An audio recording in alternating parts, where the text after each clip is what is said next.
L'histoire du peuple Bazou, comme beaucoup de peuples bamilékés, commence souvent par des migrations lointaines, fuyant des conflits ou cherchant des terres fertiles.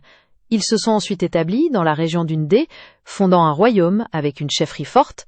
Chaque génération a apporté sa pierre, développant l'agriculture, structurant la société et faisant face aux défis de chaque époque, y compris la colonisation et l'indépendance. Aujourd'hui, le dynamisme de la diaspora est très présent. Pour avoir tous les détails, il faudrait explorer des généalogies précises, des récits de bataille, des alliances matrimoniales. C'est une mine d'informations. Sur le plan économique, le peuple Bazou est historiquement très tourné vers l'agriculture.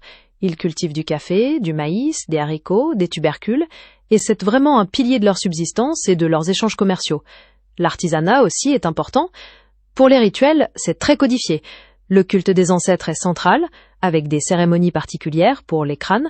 Les funérailles sont des moments très forts, avec des danses traditionnelles et des tenues spécifiques. Chaque étape de la vie, de la naissance à la mort, est marquée par des rites. La transition de pouvoir est un moment crucial pour le peuple Bazou.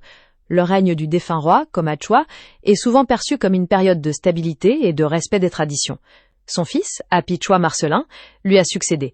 Et sa mission maintenant est de continuer cet héritage, tout en adaptant la chefferie aux réalités modernes, pour le bien-être de sa communauté. Il doit garantir la cohésion sociale, présider les rituels et être le porte-parole de son peuple. C'est une responsabilité lourde, mais cruciale.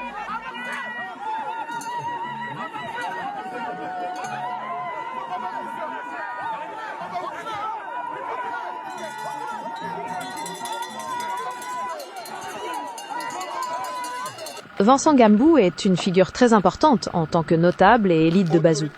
Auprès du défunt roi, Komachwa, il jouait probablement un rôle de conseiller principal, participant aux décisions politiques et sociales et représentant la communauté, notamment auprès de l'administration locale ou de la diaspora.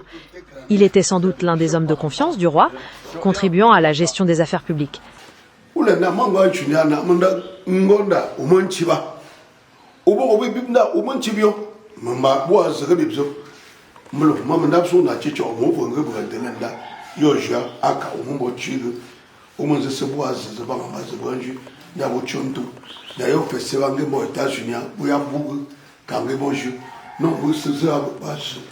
Vincent Gambou, comme on l'a dit, est une élite et un notable de Bazou.